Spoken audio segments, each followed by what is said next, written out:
আমি জেডাই খান পান্না নামে পরিচিত। আমি স্কুল ছাত্র অবস্থায় রাজনীতির সাথে জড়িত, আর জাসদ রাজনীতির সাথে জন্মলগ্ন থেকেই জড়িত। ৭৬ সালের ১২ই ফেব্রুয়ারি আমি গ্রেপ্তার হই। গ্রেপ্তার হওয়ার পরে কারাগারে যেটা দেখতে পাই, বাংলাদেশের ইতিহাসে নয় উপমহাদেশের ইতিহাসে এত রাজবন্দির গ্রেপ্তার আর কখনো দেখা যায়নি। এই সময়ে কর্নেল তাহেরের মামলাটি শুরু হয়। শুরু হওয়ার সময় জেলের ভেতরের যে অবস্থা, সেটা এক অবর্ণনীয় অবস্থা। পার্টিকুলারলি ঢাকা সেন্ট্রাল জেল থেকে অধিকাংশ রাজবন্দীদেরকে বিভিন্ন জেলা কারাগারগুলোতে ট্রান্সফার করা হয়। ঢাকা সেন্ট্রাল জেলে যারা ছিলেন তাদেরকে প্রতিদিন এক ওয়ার্ড থেকে আরেক ওয়ার্ডে, এক সেল থেকে আরেক সেলে প্রতিদিন তাদেরকে স্থানান্তর করা হতো। আর জেল গেটে এই ট্রাইব্যুনালটির এই আদালতটি বসানো হয়। বসানোর আগ পর্যন্ত আপনারা দেখবেন, দেশবাসী জানেন যে জেল গেটটি ছিল লোহার গড়াত দিয়ে তৈরি করা। ব্রিটিশ আমল থেকে সর্বপ্রথম ৭৬ সালে কর্নেল তাহেরের এই ট্রায়াল করার জন্য সেই লোহার গড়াদের উপরে ইস্পাতের পাত দিয়ে গেটটি ঢেকে দেওয়া হয়।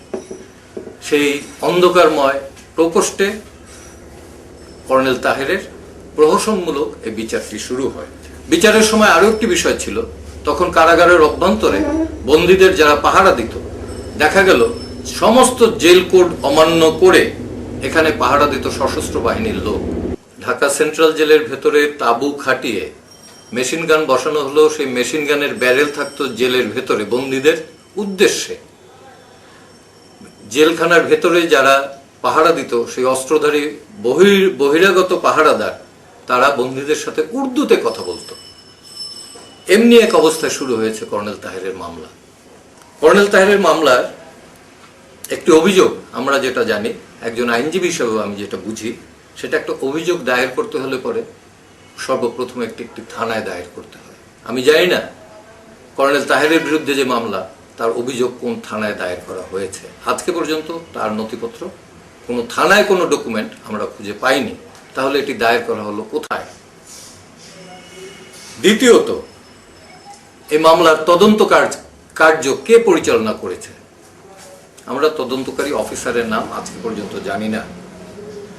তৃতীয়ত, এই মামলাটি ৭৬ সালের ১৪ই জুন কোর্ট কনস্টিটিউট হয়। ট্রায়াল শুরু হয় ২১শে জুন, জাজমেন্ট হয় ১৭ই জুলাই ১৯৭৬ সালের, এবং কর্নেল তাহেরকে ফাঁসি দেওয়া হয় ১৯৭৬ সালের ২১শে জুলাই। ১৭ জনকে এই মামলায় সাজা দেওয়া হয়। অভিযোগটি কি? অভিযোগটি ছিল পেনাল কোডের ১২১-এর ক বা 121A of Bangladesh penal code. আপনারা দেখলে আশ্চর্য হবে, এই ধারাতে প্রাণদণ্ডের বিন্দু মাত্র দেওয়ার অবকাশ নেই। প্রশ্ন দাঁড়ায় যে আদালত ১২১-এর এতে ক ধারা অনুযায়ী কিভাবে কর্নেল তাহেরকে ফাঁসি দিয়েছেন। দ্বিতীয়ত হলো যে আদালতটি কিভাবে গঠন করা হয়। গঠন করা হয় একটা মার্শাল ল প্রোক্লেমেশনের অধ্যাদেশের বলে। সেই অধ্যাদেশের মূল আইন ডিফেন্স অব ইন্ডিয়া অ্যাক্ট 1939। সেখানে এই আদালত গঠন সম্পর্কে সুনির্দিষ্টভাবে বলা হয়েছে যে সেই আদালতের ৯ ধারাতে সুনির্দিষ্টভাবে বলা হয়েছে যে আদালতের যিনি চেয়ারম্যান থাকবেন, তার কোয়ালিফিকেশন হতে হবে ন্যূনতম পক্ষে হাইকোর্টের একজন বিচারকের সমান। কর্নেল তাহেরের মামলা, এই মামলাটি হয়েছে ১৯৭৬ সালে। এই মামলার কাগজপত্র আজকে পর্যন্ত, এমনকি এই মামলায় অভিযুক্ত যারা, তাদের কাছেও দেয়া হয়নি। তো স্বভাবতই প্রশ্ন দাঁড়ায় যে মামলায় যারা আসামি ছিলেন, অভিযুক্ত ব্যক্তি ছিলেন, তাদের আত্মপক্ষ সমর্পণের বিন্দুমাত্র সুযোগ কি ছিল? তারা কি আইনজীবীদের সাথে তাদের মামলার বিষয়াদি নিয়ে নির্বিঘ্নে নির্দ্বিধায় আলাপ করতে পেরেছিলেন? পারেননি। বিংশ শতাব্দীতে আমরা অনেকগুলো মামলা দেখতে পাই। তার মধ্যে আমি বিশেষ করে দ্বিতীয় বিশ্বযুদ্ধের জন্য যারা অভিযুক্ত, সেই জার্মানির নাৎসি বাহিনীর যারা অভিযুক্ত ছিলেন, তাদের মামলার পর্যন্ত রেফারেন্স এবং সমস্ত কাগজপত্র আমরা পাই। অথচ কর্নেল তাহেরের মামলার কাগজপত্র আমরা আজকে পর্যন্ত পাইনি। কেন এটা গোপন করে রাখা হলো? কার স্বার্থে গোপন করে রাখা হলো? আমরা জোয়ানা বার্কের মামলা জানি। জোয়ানা বার্ককে একজন ডাইনি বলে কিন্তু সেদিন ব্রিটিশরা পুড়িয়ে মেরেছিল, কিন্তু পরবর্তীকালের ইতিহাসে তাকে সেন্ট হিসাবে, ভ্যাটিকানের পোপ কিন্তু সেন্ট হিসাবে ঘোষণা করতে বাধ্য হয়েছে। নুরেমবার্গ ট্রায়ালের ঘটনা আমি আগেই বললাম, সে ট্রায়ালের কাগজপত্র আজকে পর্যন্ত পাওয়া যায়। আমেরিকাতে 50-এর দশকে রোজেনবার্গ নামে একটি কাপল, এক দম্পতি, তাদেরকে কমিউনিস্টদের গুপ্তচর বৃত্তির দায়ে ফাঁসি দেওয়া হয়েছিল এবং সেখানে আইনজীবীরা প্রতিবাদ করেছিলেন, তারপরও সেই ফাঁসি কার্যকর করা হয়। 80-র দশকে কিন্তু পুনরায় সেই রোজেনবার্গের মামলায় তার সন্তান একজন আইনজীবী হয়ে সেই মামলা আবার পুনরায় উত্থাপিত করেন এবং রোজেনবার্গ দম্পতি নির্দোষ প্রমাণিত হয়। অথচ কর্নেল তাহেরের ইতিহাস যদি আমরা দেখি, 11 জন সেক্টর কমান্ডারের মধ্যে একমাত্র কমান্ডার যিনি অঙ্গহানি ঘটেছে, পঙ্গু হয়েছিলেন।